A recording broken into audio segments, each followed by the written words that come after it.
I'm a young entrepreneur running a local snack bar. Recently, I've developed a unique relationship with a friend's mother. It's not something I can boast about to just anyone, so I've turned to an online forum to share my story. Some might find my taste a bit peculiar, but I hope you'll read my story with an open mind. My shop is located in a commercial complex within an apartment block on the ground floor, and it's registered under my father's name. Originally, I had no connection to the food industry. I graduated with a degree in history and was teaching children, not in a school, but running a study room near my home. However, when my father, who was successfully running the snack bar, was diagnosed with cancer and couldn't work anymore, the responsibility fell to me. My father's snack bar was quite popular, known for its consistent taste and generous use of fresh ingredients. We serve customers in-house and also take delivery orders. The shop has many positive reviews and a high satisfaction rate.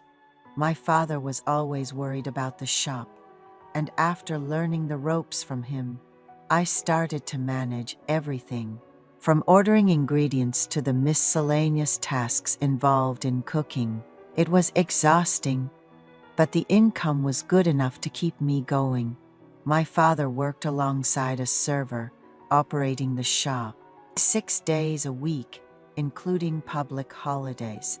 When he passed away suddenly, I had to continue running the shop during a period of high sales, and closing temporarily wasn't an option.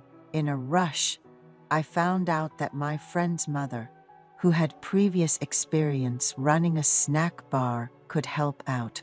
I have a friend named John, who I've been close with since elementary school. John is pale and used to be quite skinny, but he grew a lot in high school and is now about my height. He was always one of the top students in our class. I've always loved eating, which helped me grow tall during my reckless middle school days. When I was tempted to hang out with friends who preferred playing over studying, John was the one who pulled me back, insisting that wasn't the way to live. Thanks to model student John, I avoided bad influences, focused on my studies, and made it to college. Growing up, I spent a lot of time hanging out at John's place. It seemed like no matter how much time we spent playing, it always coincided with mealtime, and John's mom would always greet us with a smile and a hearty meal. Despite my protests that I could eat at home, she insisted I stay for dinner. She always looked at me with such warmth. Tall herself, she often mentioned hoping John would take after her side of the family in height, saying she wished John could be tall like Michael. After meals at John's, I'd often feel so cozy and sleepy that I didn't want to leave.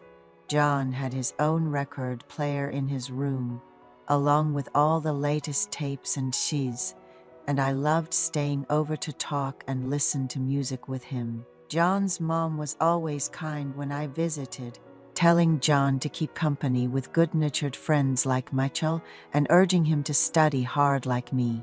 John's dad was often busy with work and came home late, which made it tough to see him.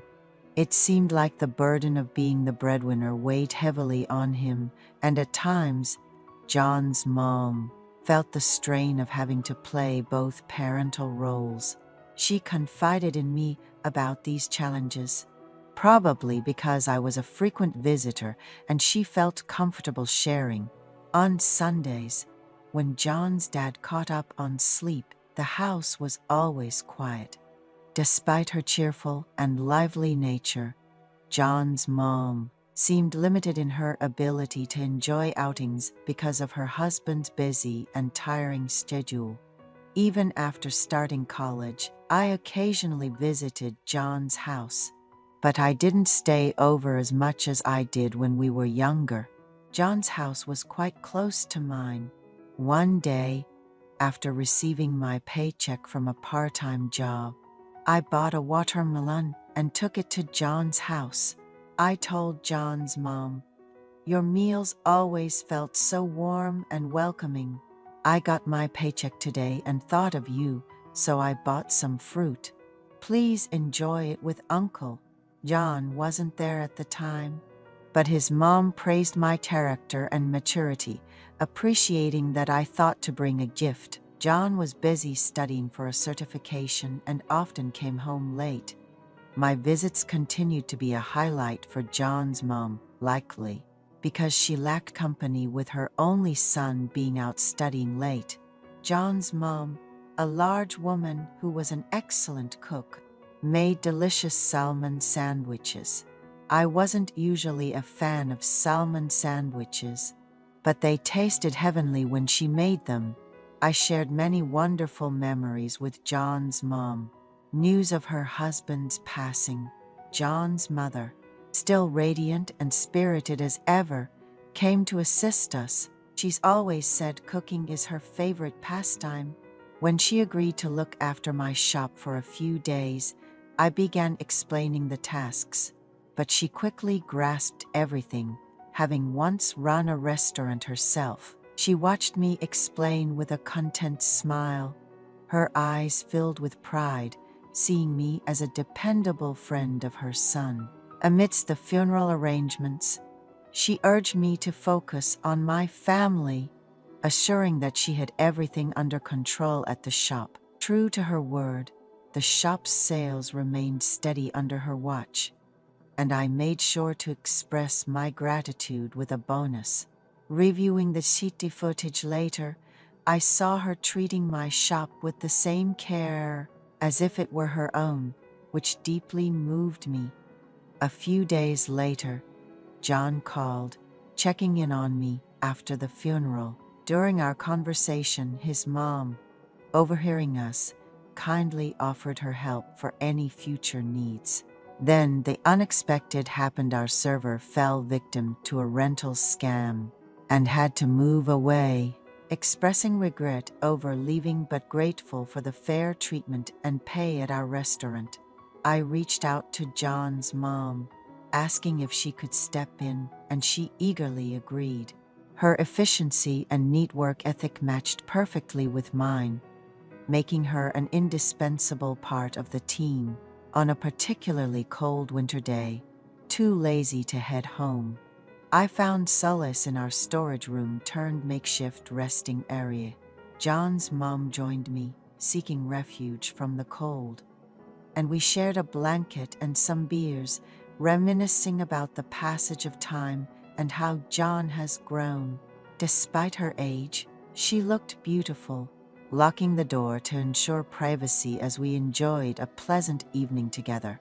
John's dad, busy with retirement preparations and studying for certifications, often came home late, a habit unchanged over the years. His mom, despite a lifetime of dedication to family and the shop, felt unappreciated in her marriage, a sentiment that saddened me. Realizing the rare quality time they spent as a couple, I promised her not to let her feel lonely anymore. Nowadays, things are going well both at work and with John's mom. My own mother urges me to find a partner and settle down, unaware of the special relationship I've developed. In her mid-50s, John's mom finds satisfaction in working together and cherishing our moments. Although it feels unconventional to have such a bond with a friend's mom, we've become indispensable to each other, fulfilling a unique partnership we both value.